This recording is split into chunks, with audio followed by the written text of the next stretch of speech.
नमस्कार दोस्तों, यूपीएससी 9 में आपका बहुत बहुत स्वागत है। चर्चा करने वाले हैं मुख्य परीक्षा हल प्रश्न पत्र 2020 की। ये यूपी पीसीएस मेंस का 2020 का हिंदी का पेपर है। ये हिंदी दोस्तों 150 मार्क्स की आती है, जिसमें आप अच्छे से अगर आप करते हैं तो 110 प्लस या 120 प्लस स्कोर कर सकते हैं, जो आपकी मेरिट के लिए बहुत ही ज़्यादा जरूरी है दोस्तों। तो उसी की चर्चा होगी जो 2020 का मेंस का पूरा हल प्रश्न पत्र है, उसी की डिटेल में चर्चा करेंगे दोस्तों। देखिए, बात करते हैं 60 मार्क्स के गद्यांश आते हैं, 20 मार्क्स का लेटर है, बाकी का 70 मार्क्स की इसमें ग्रामर आती है, जो हम अपने चैनल पर बखूबी बाकायदा करा रहे हैं। मुहावरे, विलोम एंड वन वर्ड सब्स्टिट्यूशन वगैरह सारी चीजें और उपसर्ग प्रत एक एक चीज आपको हमारे चैनल पर मिल जाएगी। सो प्लीज इससे request to all of you, like share subscribe करना बिल्कुल मत भूलिए दोस्तों। चलिए लौटते हैं, वापस आते हैं अपने टॉपिक पर। ये गद्यांश है आपका और ये 5 अंक में इसका प्रश्न पूछा गया है। देखते हैं, पहले गद्यांश पढ़िए।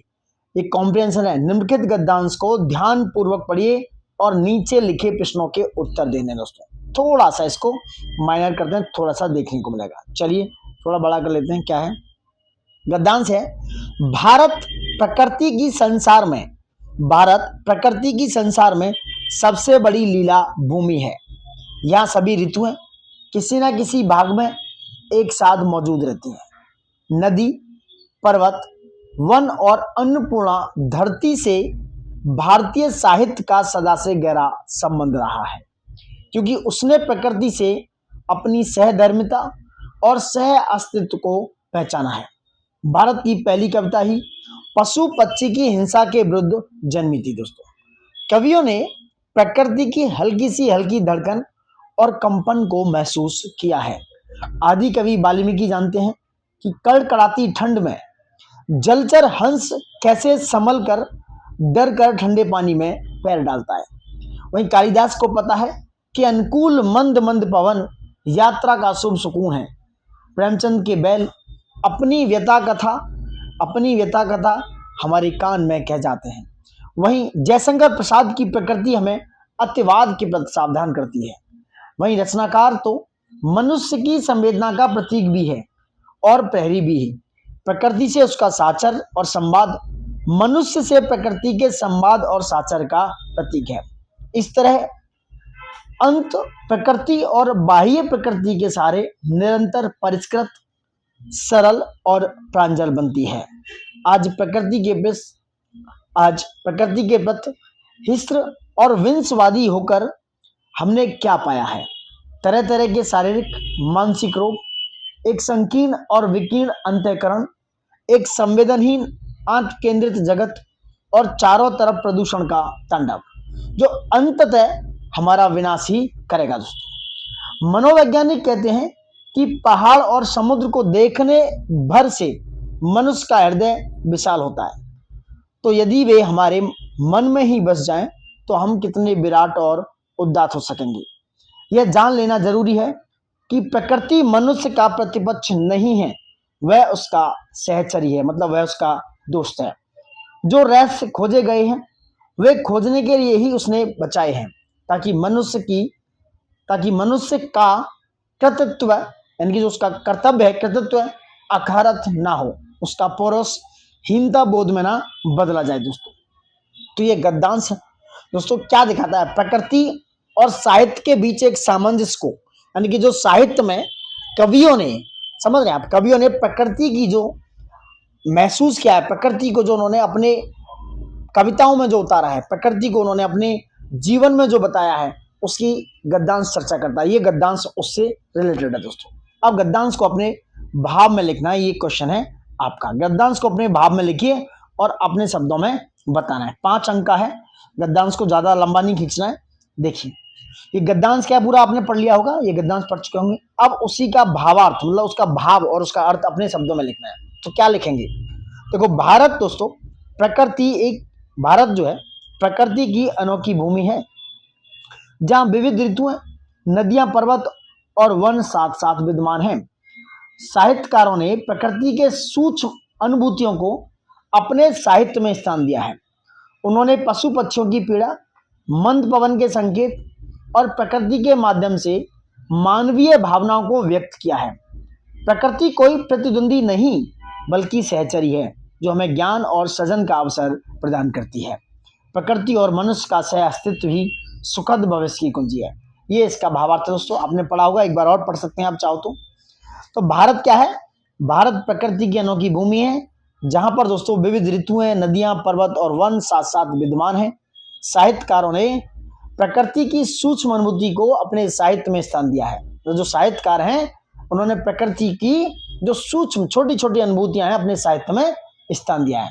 उन्होंने पशु पक्षियों की पीड़ा, मंद पवन के संकेत और प्रकृति के माध्यम से मानवीय भावनाओं को व्यक्त किया है। दोस्तों प्रकृति कोई प्रतिद्वंदी नहीं बल्कि अपनी सहचरी है जो हमें ज्ञान और सृजन का अवसर प्रदान करती है।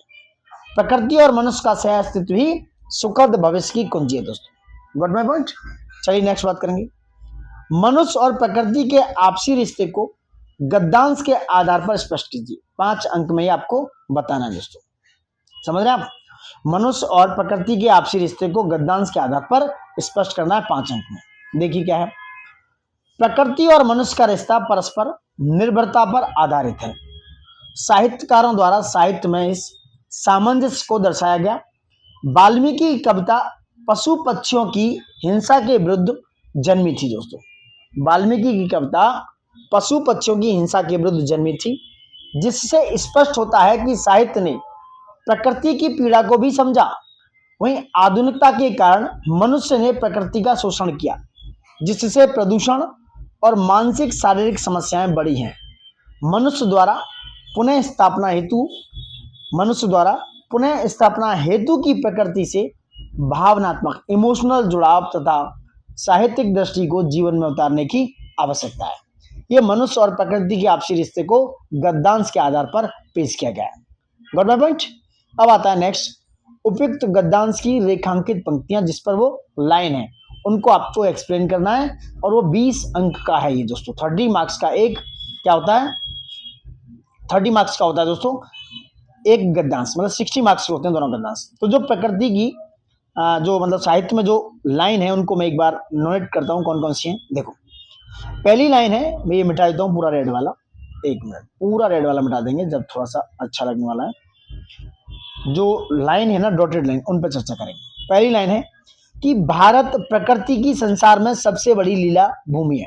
भारत प्रकृति की संसार में सबसे बड़ी लीला भूमि है। इस लाइन को एक्सप्लेन करना है आपको। देखो यही लाइन है यहाँ पर, ये क्या है, भारत प्रकृति की लीला भूमि है। दोस्तों देखो ये व्याख्या करता है कि भारत प्रकृति की विविधता यानी कि उसकी जो डाइवर्सिटी है, भारत प्रकृति की विविधता और सौंदर्य का अनूठा उदाहरण है। यह हिमालय से लेकर समुद्र तट, रेगिस्तान से हरे भरे जंगल तथा सभी प्राकृतिक रूप एक साथ विद्यमान हैं। वहीं भारत की भौगोलिक विशेषताएं और ऋतु चक्र इसे विश्व की सबसे समृद्ध प्राकृतिक भूमि बनाते हैं। ये इन पंक्तियों का दोस्तों क्या है, एक्सप्लेनेशन। अब बात करेंगे दूसरी पंक्तियों की। क्या है दूसरी पंक्ति, इनको भी देख लो। दूसरी पंक्ति है कि रचनाकार तो मनुष्य का संवेदना का प्रतीक भी और प्रहरी भी है। जो रचनाकार है, जो साहित्यकार है, वो तो मनुष्य की संवेदना का प्रतीक और प्रहरी भी है। प्रकृति से उसका साचर और संवाद, मनुष्य से प्रकृति के संवाद और साचर का प्रतीक है। दोस्तों ये बात कर रहे हैं, ये इसकी क्या है, लाइन है। दोस्तों देखते हैं क्या लाइन है। देखो रचनाकार तो मनुष्य का साचर का प्रतीक है, यही लाइन थी, इसी पर चर्चा करने वाले हैं। देखो साहित्यकार दोस्तों केवल संवेदनशील नहीं होते, साहित्यकार केवल संवेदनशील नहीं होते बल्कि समाज के संरक्षक भी होते हैं। वे प्रकृति से गहरे जुड़े होते हैं और उसे अपनी रचनाओं में अभिव्यक्त करते हैं। दोस्तों उनका साहित्य मनुष्य और प्रकृति के संबंध को उजागर करता है और इस संतुलन को बनाए रखने की प्रेरणा देता है। वहीं साहित्यकारों को प्रकृति प्रेम, मनुष्य के प्रकृति से जुड़े रहने का प्रतीक है। वे न केवल मानवीय संवेदनाओं के संभाग होते हैं बल्कि उनके रक्षक भी हैं। प्रकृति के प्रति उनका लगाव मानव प्रकृति संबंधों को आदर्श प्रतिबिंब है। विशाल प्राकृतिक दृश्य मनुष्य के चित्त को विस्तार देते हैं। विशाल जो प्राकृतिक दृश्य हैं मनुष्य के चित्त को विस्तार देते हैं, और यदि हम इन्हें आत्मसात कर लें तो हमारा व्यक्तित्व भी उतना ही व्यापक और महान बन सकता है। पहाड़ स्थिरता का, और समुद्र गतिशीलता का प्रतीक हैं। पहाड़ जो है स्थिरता का और समुद्र गतिशीलता का प्रतीक है।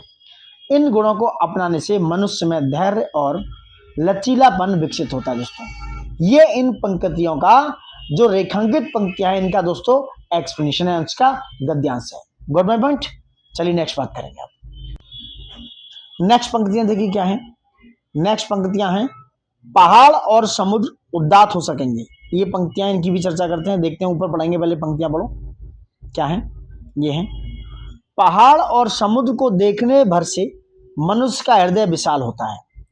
तो यदि वे हमारे मन में ही बस जाएं तो हम कितने विराट और उदात्त हो सकेंगे। एक ये है, उसके बाद एक ये प्रकृति वाला। पहले इसको देखते हैं कि पहाड़ और समुद्र को देखने भर से इसका एक्सप्लेनेशन करते हैं। उदात्त हो सकेंगे दोस्तों, ठीक है। देखो प्रकृति सुंदर है और ये हमें अंदर से अच्छा महसूस करा सकती है। प्रकृति सुंदर है। जब भी आप घूमने जाते हैं, कहीं आप ट्रेवलिंग करते हैं, टूरिस्ट बन के जाते हैं दोस्तों, तो आप प्रकृति को देखते हैं, वो नज़ारे देखते हैं। तो प्रकृति सुंदर है और ये हमें अंदर से अच्छा महसूस करा सकती है।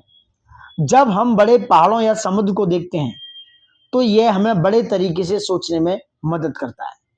अगर हम प्रकृति की सराहना करते हैं और हमें प्रेरित करने देते हैं और इसे हमें प्रेरित करने देते हैं तो हम लोगों के रूप में विकसित हो सकते हैं और स्वयं के और भी बेहतर संस्करण बन सकते हैं। ये पहाड़ और समुद्र इस बात को उदात्त कर सकते हैं दोस्तों। एक और लाइन है, उनकी बात कर लेते हैं क्या है। प्रकृति दोस्तों, प्रकृति मनुष्य का प्रतिपक्ष नहीं है, वह उसकी सहचरी है। ये पूरी बात है, इसको एक्सप्लेन करना है, ये लाइन एक्सप्लेन करने वाली है। जो दोस्तों प्रकृति है वो क्या है, एक मनुष्य की सहचरी है, ऐसा उन्होंने बोला है। देखो प्रकृति जो है यानी कि जो नेचर है लोगों के लिए मित्र की तरह है, दुश्मन की तरह नहीं है। हमें जीने के लिए प्रकृति की आवश्यकता है और इसके बिना हमारे पास शहर या कस्बे नहीं हो सकते। अगर हम प्रकृति की देखभाल करते हैं और उसके साथ अच्छा व्यवहार करते हैं तो यह हमें बेहतर जीवन जीने में मदद करेगी।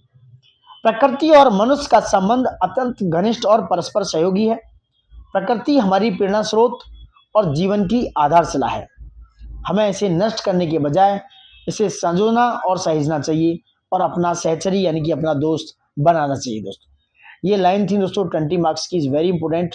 ये यहाँ से क्वेश्चन आते हैं, इस तरीके से आप इनको टैकल कर सकते हैं। अब आते हैं क्वेश्चन नंबर 2 पे, जो ये भी गद्यांश है, सेम एज इट इज है। निम्नलिखित गद्यांश को पढ़कर निर्देश के हिसाब से आपको उत्तर देने हैं। तो गद्यांश का आपको उचित शीर्षक लिखना है जो 5 अंक का है। पहले आप गद्यांश को पढ़िए क्या है। विद्वानों का मानना है कि राजनीति ने भाषा को भ्रष्ट कर दिया है। जो कुछ स्कॉलर हैं, विद्वान है, वो मानते हैं कि राजनीति ने भाषा को भ्रष्ट कर दिया है। शब्दों से उनके सही अर्थ छीनकर उन्हें छद्म अर्थ पहना दिए हैं। संसद, संविधान, कानून, जनहित, न्याय, अधिकार, साक्ष्य, जांच जैसे ढेरों शब्द अपना असली अर्थ खोकर बद्ध शक्ल हो चुके हैं। शब्द भले ही अच्छा या बुरा कोई भी अर्थ प्रकट करता हो, जब अपना असली अर्थ खो देता है तो वह बद्ध शक्ल हो जाता है। भाषा का भ्रंश अंततः सामाजिक मानवीय मूल्यों का भ्रंश है। कल्पना कीजिए कि एक मनुष्य दूसरे मनुष्य से जो कहे उसका वही अर्थ ना हो जो भाषा प्रकट करती है, या ऐसे अनुभवों की पुनरावृत्ति के कारण दूसरा व्यक्ति उसे सही अर्थ में ना लेकर उसमें अनर्थ या अन्य अर्थ खोजने लगे तो क्या होगा। यह मनुष्य का मनुष्य पर से विश्वास उठने का मामला है दोस्तों, जो सामाजिक विसंकलता का पहला और अंतिम चरण है।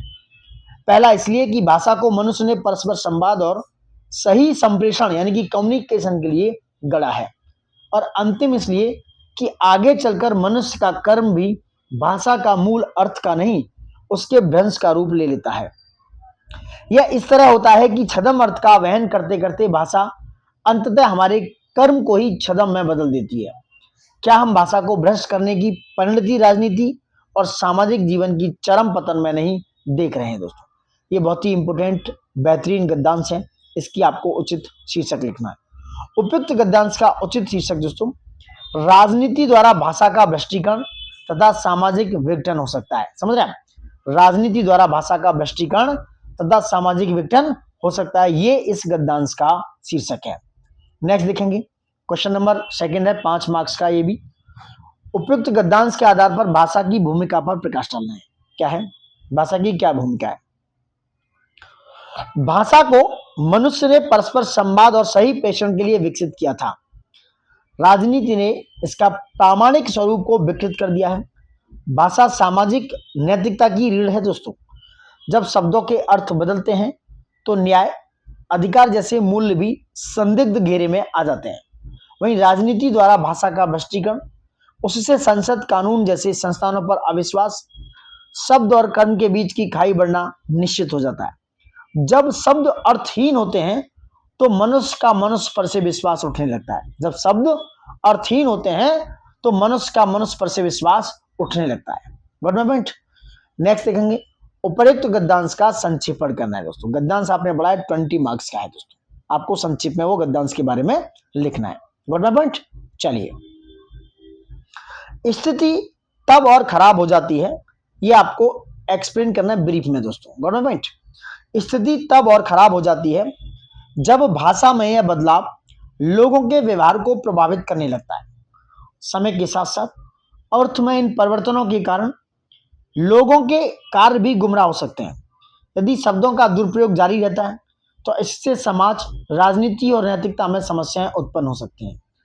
हम आज अपने आसपास या मुद्दे होते हुए देख सकते हैं, हम आज अपने आसपास ये मुद्दे होते हुए देख सकते हैं जहां शब्द और कार्य दोनों अपने वास्तविक अर्थों से दूर हो गए हैं। भाषा का उद्देश्य लोगों को एक दूसरे से बात करने और समझने में मदद करता है। भाषा का उद्देश्य लोगों को एक दूसरे से बात करने और समझने में मदद करना है। यदि हम शब्दों का गलत इस्तेमाल करना शुरू कर दें या उसका अर्थ बदल दें तो लोग एक दूसरे पर अविश्वास करना शुरू कर सकते हैं। जब शब्द अपना वास्तविक अर्थ खो देते हैं तो मनुष्य का मनुष्य पर से विश्वास उठने लगता है। यह सामाजिक विघटन की प्रक्रिया का पहला चरण है दोस्तों। भाषा मानव समाज की आधारशिला है। यह न केवल संवाद का माध्यम है बल्कि सामूहिक मूल्यों और विश्वासों की संभाग भी है। जब इसकी प्रामाणिकता समाप्त हो जाती है तो सामाजिक संबंधों में भी छल कपट बढ़ जाता है। समस्या तब और गंभीर हो जाती है जब भाषा के भ्रंश के असर मनुष्य के कर्मों पर पड़ता है। धीरे धीरे कर्म भी भाषा के भ्रंश से प्रभावित होकर छद्म रूप धारण कर लेते हैं। इस तरह जब शब्दों का दुरुपयोग लगातार होता है तो सामाजिक, राजनीतिक और नैतिक पतन अपरिहार्य हो जाता है। गद्यांश इस बात पर जोर देता है दोस्तों कि भाषा की शुद्धता को बनाए रखना केवल भाषाई मुद्दा नहीं बल्कि सामाजिक स्थिरता है, स्टेबिलिटी है, इसकी एक अनिवार्य शर्त है।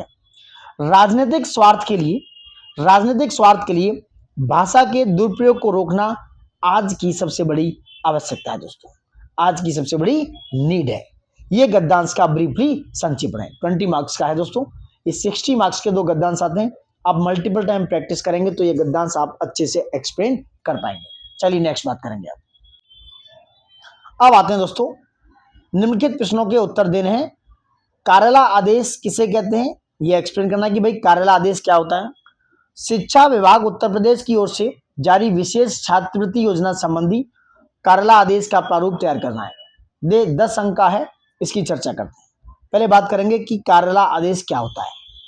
कार्यालय आदेश दोस्तों यह किसी संगठन, विभाग या कार्यालय द्वारा जारी किया गया एक आधिकारिक लिखित निर्देश होता है जिसमें कर्मचारियों, विभागों या संबंधित पक्षों को प्रशासनिक, प्रबंधकीय या कार्यवाहक संबंधी निर्देश दिए जाते हैं। यह आदेश संगठन के आंतरिक कार्यों, नीतियों, नियमों या निर्णयों से संबंधित होता है और कर्मचारियों या अधिकारियों के लिए बाध्यकारी होता है। ये एक कार्यालय आदेश है। अब कार्यालय आदेश दोस्तों कैसे होगा, जैसे शिक्षा विभाग उत्तर प्रदेश सरकार, उसका क्रमांक होगा, कौन सी ईयर में है, उसकी दिनांक होगी, डेट इधर लेफ्ट साइड में, ये एकदम एग्जैक्ट इस लाइन में होंगे। इसका विषय होगा कि जो मेधावी छात्र प्रोत्साहन योजना है 2021 के अंतर्गत विशेष छात्रवृत्ति हेतु आदेश, ये कोई भी ईयर हो सकता है, जैसे 25-26 में लिखेंगे या 24-25 में, तो विशेष छात्रवृत्ति हेतु आदेश ये एक विषय होगा दोस्तों। उसके बाद नीचे लिखेंगे आप कि शैक्षणिक सत्र 2025-26 के लिए शिक्षा विभाग उत्तर प्रदेश द्वारा विशेष छात्रवृत्ति योजना लागू की जा रही। यह योजना आर्थिक रूप से कमजोर, मेधावी तथा वंचित वर्ग के विद्यार्थियों को वित्तीय सहायता प्रदान करने के उद्देश्य से संचालित की जा रही है। तो छात्रवृत्ति योजना का विवरण शर्तें इस प्रकार है। योजना का नाम होगा यहाँ कि मेधावी छात्र प्रोत्साहन योजना उसका वर्ष होगा, कौन कौन पात्रता रहेंगी, कौन कौन मतलब इसके लिए एलिजिबल है, उसकी बात हो रही है। तो कक्षा 9 से 12 तक की मेरिट सूची में शामिल छात्र छात्राएं वार्षिक परीक्षा में जिन्होंने 90% से अधिक अंक पाए हैं। आर्थिक रूप से कमजोर वर्ग जिसकी पारिवारिक आय 2.5 लाख वार्षिक से कम है दोस्तों। छात्रवृत्ति राशि रहेगी 10,000 रुपये प्रति छात्र एनुअली वार्षिक, और 5,000 रुपये अतिरिक्त लड़कियों के लिए जो बालिका शिक्षा प्रोत्साहन में है। आवेदन की प्रक्रिया उसकी अंतिम तिथि होगी इस डेट में, और पोर्टल ये होगा जिस पर ऑनलाइन आवेदन आप कर सकते हैं। और आवश्यक जो दस्तावेज हैं, जो डॉक्यूमेंट्स चाहिए वो क्या है, आपको मार्कशीट देने हैं जो सत्यापित प्रति हो, उसकी वेरीफाइड हो, आय प्रमाण पत्र और बैंक खाता विवरण होना चाहिए जो आधार के साथ लिंक्ड हो। विशेष निर्देश क्या होगा, जिला शिक्षा अधिकारी that is called DEO, district education जो ऑफिसर है, वो पात्र छात्रों की सूची का सत्यापन कर विभाग को प्रस्तुत करें। अतः सभी संबंधित शिक्षण संस्थानों को निर्देशित किया जाता है कि वे इस योजना की जानकारी अपने विद्यार्थियों तक पहुंचाएं एवं आवेदन प्रक्रिया में उनकी सहायता करें। तो आप इस तरह का कार्यालय आदेश लिख सकते हैं दोस्तों, बेहतरीन कंटेंट है दोस्तों। ठीक है, उसके साथ संलग्न क्या होगा, छात्रवृत्ति योजना की विस्तृत दिशा निर्देश पुस्तिका होगी और आवेदन फॉर्म का अनेक्स 1 होगा, और यहाँ पर साइन होंगे किसके, जो शिक्षा निदेशक के डायरेक्टर उत्तर प्रदेश सरकार लखनऊ के दोस्तों। उसके बाद कुछ प्रतिलिपि होंगी, क्या होंगी प्रतिलिपि, मुख्य सचिव उत्तर प्रदेश शासन उसकी प्रतिलिपि होगी, सभी जिला शिक्षा अधिकारी उत्तर प्रदेश और वित्त विभाग उत्तर प्रदेश शासन, ये यहाँ पर कुछ प्रतिलिपियां ऐड कर दी जाएंगी जहां पर ये होगा दोस्तों। तो यह एक कार्यालय आदेश, इस तरीके से आप पूरे कार्यालय आदेश को लिख सकते हो। इनकी प्रैक्टिस करेंगे मल्टीपल टाइम्स तो आप बखूबी इसको लिख पाओगे दोस्तों। Got my point. चलिए आगे बात करते हैं, ये 10 मार्क्स का आएगा जो वेरी वेरी इंपॉर्टेंट है। चलिए आगे बात करेंगे। अब आते हैं दूसरे पत्र पे, क्या है ये, मुखिया की ओर से पंचायत में कोविड-19 से हो रही मृत्यु संबंधी एक सरकारी पत्र जिला अधिकारी ने डीएम साहब को लिखी, 10 अंक का है। किसके, मुखिया, यानी कि जो मुखिया होता है, सरपंच होता है या ग्राम प्रधान होता है, उसकी बात हो रही है। सेवा में, इस तरीके से लिखना है, सेवा में जिला अधिकारी महोदय, जिले का नाम उत्तर प्रदेश, सेवा में जिला अधिकारी महोदय, फिर ये इस तरीके से लिखना जैसे ये लिख रहा है, जिले का नाम उत्तर प्रदेश, विषय क्या होगा, कोविड-19 से हो रही अत्यधिक मृत्यु दर की स्थिति से अवगत कराने हेतु ये विषय है। फिर कहेंगे आप महोदय, मैं, आपका नाम होना चाहिए, मैं फलाने सिंह, जो भी नाम है आपका, मैं जो मुखिया का नाम है, ग्राम प्रधान या मुखिया ग्राम पंचायत का नाम, जैसे ग्राम कोई और हो सकती है, जैसे जो भी नाम हो, सुरसला मुसला जो भी वर्ड है जो ग्राम पंचायत हो, मैं मुखिया का नाम होगा, ग्राम प्रधान मुखिया ग्राम पंचायत का नाम, विकास खंड का नाम आपका, जनपद कौन सा है आपका, ध्यान हमारे क्षेत्र में कोविड-19 संक्रमण से हो रही असामान्य मृत्यु दर की ओर आकर्षित करना चाहता है, चाहती हूं। चिंताजनक स्थिति के बारे में लिखेंगे कि पिछले 15 दिनों में संख्या जो भी बताएंगे कि करीब 100 लोगों की मृत्यु हो चुकी है, 50 लोगों की मृत्यु हो चुकी है। अधिकांश मामले में ऑक्सीजन या चिकित्सा सुविधा की कमियों के कारण हुआ है, यानी अधिकांश मामलों में देखा गया है कि ऑक्सीजन या चिकित्सा सुविधा की कमी मुख्य कारण रहा है इन मृत्युओं के पीछे।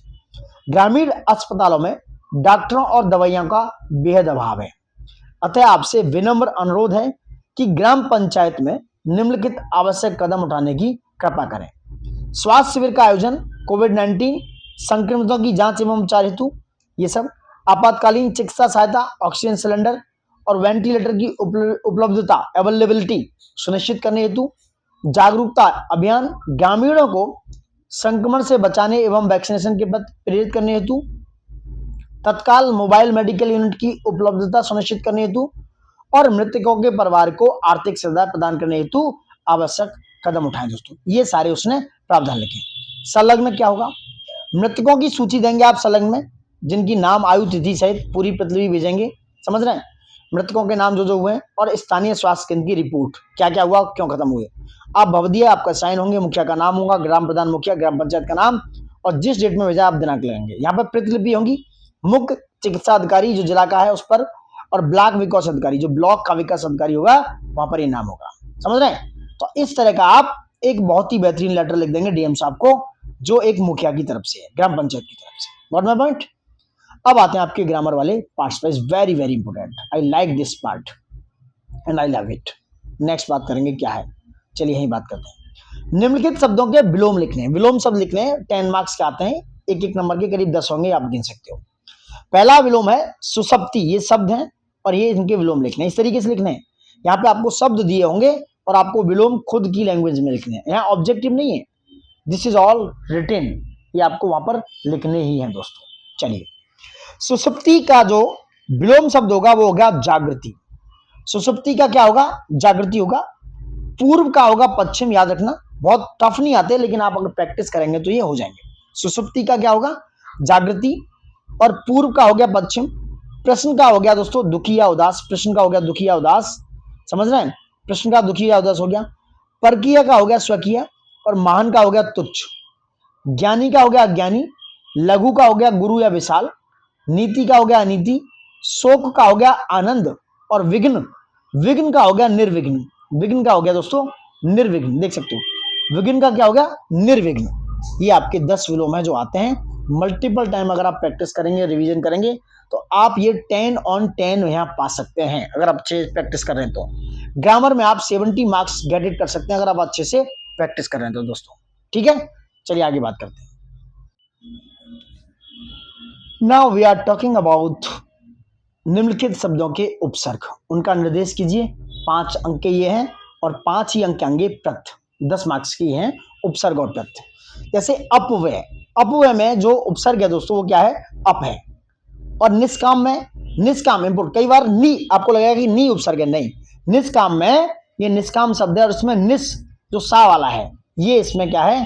क्या है दोस्तों? उपसर्ग। उपसर्ग जो है किसी भी शब्द के पहले वाले पार्ट में लगते हैं, स्टार्टिंग में वो होते हैं उपसर्ग, प्रत्यय बाद में लगाए जाते हैं। उन्नयन, उन्नयन में क्या है? देखो बहुत इंपॉर्टेंट है, उन्नयन में उत, उत जो है उपसर्ग है। वहीं संशय, संशय में संशय, संशय में उपसर्ग है सम। और स्वच्छ, स्वच्छ में है सु, इंपोर्टेंट है, देखो यहाँ पे थोड़ा सा कॉम्प्लिकेटेड है, ये पढ़ने पड़ेंगे। अपव्यय में है उपसर्ग अप, निष्काम में निस, उन्नयन में उत, संशय में सम, और स्वच्छ में सु उपसर्ग है दोस्तों। इतना आसान नहीं है, प्रैक्टिस करनी पड़ेगी। नेक्स्ट बात करेंगे अब प्रत्ययों को देखिए। क्रीड़ा, पहला शब्द है आपका क्रीड़ा, क्रीड़ा में अड़ा, अड़ा मतलब बड़ा आ, बड़ा आ का प्रत्यय है। वही मिठाई, मिठाई में क्या है? ठाई मतलब आई, आई प्रत्यय। मरियल, मरियल में क्या है? इयल, मरियल में क्या है? इयल। बिच्छुक, बिच्छुक को उ बड़ी उ छोटा उ, बिच्छुक में है उक। और धमकी, धमकी में दोस्तों ई, बड़ी ई, छोटी भी हो सकती है लेकिन नहीं, यहाँ पर धमकी बड़ी ई इसका प्रत्यय है। इस तरीके से आप 10 मार्क्स के ये प्रत्यय यहाँ पर सही कर सकते हो। 10 on 10 यहाँ पे भी उपसर्ग और प्रत्यय में गेट कर सकते हो, प्राप्त कर सकते हो दोस्तों, समझ रहे हैं आप। चलिए नेक्स्ट बात करेंगे अब। चलिए नेक्स्ट बढ़ते हैं। निम्नलिखित वाक्यांशों या पदबंधों के लिए एक एक शब्द, मतलब 1 वर्ड सब्स्टिट्यूशन है, 10 अंक के, ये 5 हैं, ये 5 हैं तो मतलब 2 नंबर का ईच है, मतलब 2 नंबर ईच है, ये 5 हैं। जिसका आदि ना हो उसे कहते हैं अनादि, वेरी इंपोर्टेंट 1 वर्ड, ये मैं कराने वाला हूं दोस्तों, स्टार्ट कर दूंगा एज सून एज पॉसिबल। जिसका आदि ना हो उसको कहते हैं अनादि। व्यर्थ खर्च करने वाला अपव्ययी। बिना पलक झपकाए, वेरी इंपोर्टेंट, इसको लिखना ही टफ है, बिना पलक झपकाए इसे कहते हैं निर्निमेष, निर्निमेष, बिना पलक झपकाए मतलब निर्निमेष, ये सोचो आ सकता है, इसको इंपोर्टेंट है। और मरने की इच्छा इसे कहते हैं मुमूर्षा, और मुमूर्षा को लिखना कैसे है ऐसे भी देखो, मुमूर्षा, मरने की इच्छा मतलब मुमूर्षा। जिसे दूर करना कठिन हो उसे कहते हैं दुर्निवार, दुर्निवार, जिसे दूर करना कठिन हो उसको क्या कहते हैं? दुर्निवार दोस्तों, और दुर्निवार। ये 10 नंबर के थे। चलिए नेक्स्ट बात करेंगे। नेक्स्ट क्या होगा? निम्नलिखित वाक्यों को शुद्ध करना है, शुद्ध कीजिए, इंपोर्टेंट है। क्वेश्चन नंबर 7, 5 अंक के हैं और ये 5 ही वाक्य इनको शुद्ध करना है। पहला क्या है? निरपराधी को दंड नहीं मिलनी चाहिए, मिलनी नहीं, मिलना चाहिए। देखो निरपराधी को दंड नहीं मिलना चाहिए मतलब निरपराध को दंड नहीं मिलना चाहिए, ये शुद्ध वाक्य। शब्द में त्रुटि है और लिंग अशुद्धि है, इसमें त्रुटि का रूप पूछ रहे हैं तो त्रुटि का प्रकार भी आप बता सकते हो। दूसरा है आप खाए कि नहीं, आप खाए कि नहीं, ये पूरा अशुद्ध वाक्य है। आप खाएंगे कि नहीं या आप खाए या नहीं, इसमें काल अशुद्धि या अशुद्ध शब्द प्रयोग है दोस्तों।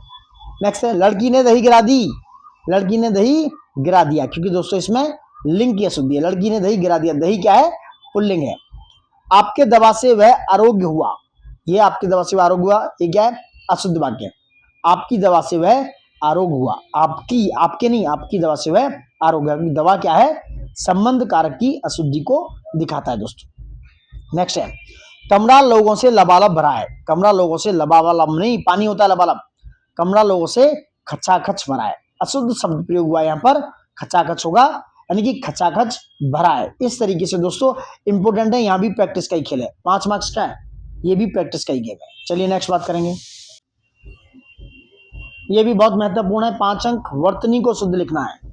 सिंघनी, सिंघनी कैसे लिखेंगे? सिंघनी को भैया ऐसे लिखेंगे, याद रखना। सिंघहिनी ये आ सकते हैं।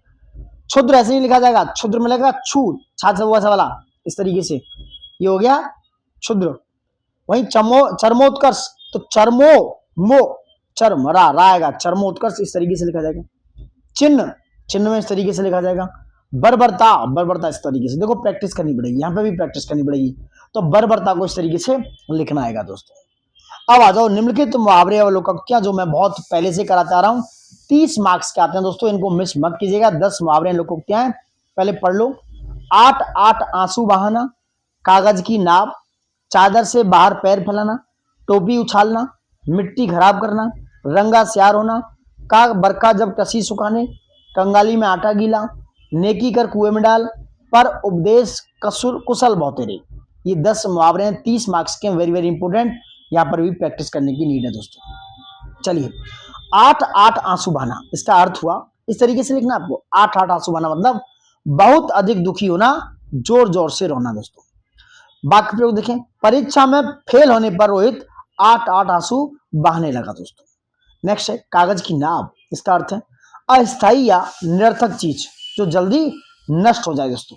वाक्य प्रयोग देखें, बिना मेहनत के सफलता पाने की इच्छा कागज की नाव जैसी है दोस्तों। नेक्स्ट देखें, चादर से बाहर पैर फैलाना, इसका अर्थ है अपनी सीमा से अधिक खर्च करना। वाक्य प्रयोग देखें, जो चादर से बाहर पैर फैलाते हैं वे कर्ज में डूब जाते हैं दोस्तों। नेक्स्ट देखिए, टोपी उछालना, टोपी उछालना इसका अर्थ है खुशी से उत्साहित होकर जश्न मनाना। भारत के मैच जीतते ही दर्शकों ने टोपियां उछाल दी। नेक्स्ट देखें, मिट्टी खराब होना, अर्थ देखें बर्बाद कर देना या नुकसान पहुंचाना। उसकी लापरवाही ने पूरे प्रोजेक्ट की मिट्टी खराब कर दी दोस्तों। रंगा स्यार होना, इसका मतलब है अर्थ दिखावटी व्यक्ति जो असल में कमजोर हो, दिखावटी व्यक्ति असल में कमजोर हो। वाक्य प्रयोग देखें, वह बड़ी बड़ी बातें करता है पर असल में रंगा स्यार है दोस्तों। नेक्स्ट देखें, रंगा स्यार है क्या है? का बरखा जब कृषि सुखाने, अर्थ देखें समय बीत जाने पर मदद मिलना निरर्थक है। वाक्य प्रयोग देखें, काम पूरा होने के बाद मदद की पेशकश करना बेकार है। यह तो वही बात हुई कि का बरखा जब कृषि सुखाने। नेक्स्ट है कंगाली में आटा गीला, इसका अर्थ मुसीबत में और परेशानी आ जाना। वाक्य प्रयोग देखें, बेटे की पढ़ाई का खर्च उठा नहीं पा रहे थे, अब बेटी की तबीयत भी खराब हो गई। यह तो कंगाली में आटा गीला वाली बात हो गई दोस्तों। नेक्स्ट, नेकी कर कुएं में डाल, अच्छा काम करके भी उसका कोई लाभ ना मिलना। वाक्य प्रयोग देखें, मैंने उसकी मदद की पर उसने धन्यवाद तक नहीं दिया, नेकी कर कुएं में डाल। पर उपदेश कुशल बहुतेरे, मतलब दूसरों को सीख देने वाला खुद अमल नहीं करता। वाक्य प्रयोग देखें, वह सबको अनुशासन की सीख देता है पर उपदेश कुशल बहुतेरे दोस्तों। इस तरीके से ये 10 मुहावरे दोस्तों 30 मार्क्स के हैं, ये भी हमने कंप्लीट किए। ये बहुत ही बेहतरीन इंपोर्टेंट कंटेंट है, प्रीवियस ईयर क्वेश्चन है, 2020 का ये PYQs है जो आया हुआ पेपर है मेंस हिंदी का दोस्तों। सबसे रिक्वेस्ट है कि ज़्यादा से ज़्यादा लाइक शेयर सब्सक्राइब करना मत भूलिए और इनको सही से टैकल कीजिए। आप अपनी लैंग्वेज में भी प्रैक्टिस करना चाहते हैं तो घर पे रह के इन क्वेश्चंस को देखो, इन मुहावरे विलोम अर्थ जितने भी हैं, उपसर्ग प्रत्यय विलोम शब्द हैं, इन सबको देखिए। आप अपनी जो शुद्ध वर्तनी है उसको देखिए और अपने आप प्रैक्टिस कीजिए, जिससे आपका जो है प्रैक्टिस करने से आपका जो एक्यूरेसी है वो बेहतर होगा और अच्छे मार्क्स आएंगे। देखो ग्रामर में 70 मार्क्स हैं, यहाँ आप अच्छा कर सकते हैं चाहे तो। वहाँ जो 60 मार्क्स हैं, 60 क्या है वो 80 मार्क्स जो हैं वहाँ तो सेम है, 2-4 नंबर का ही वेरिएशन है, बट यहाँ अगर आप अच्छे से प्रैक्टिस करेंगे तो यहाँ आपको लीड मिल सकती है और उससे बेहतर। चलिए देखते रहिए, बने रहिए हमारे साथ। थैंक यू फॉर वॉचिंग, जय हिंद and good luck for your upcoming exams. Bye bye, take care.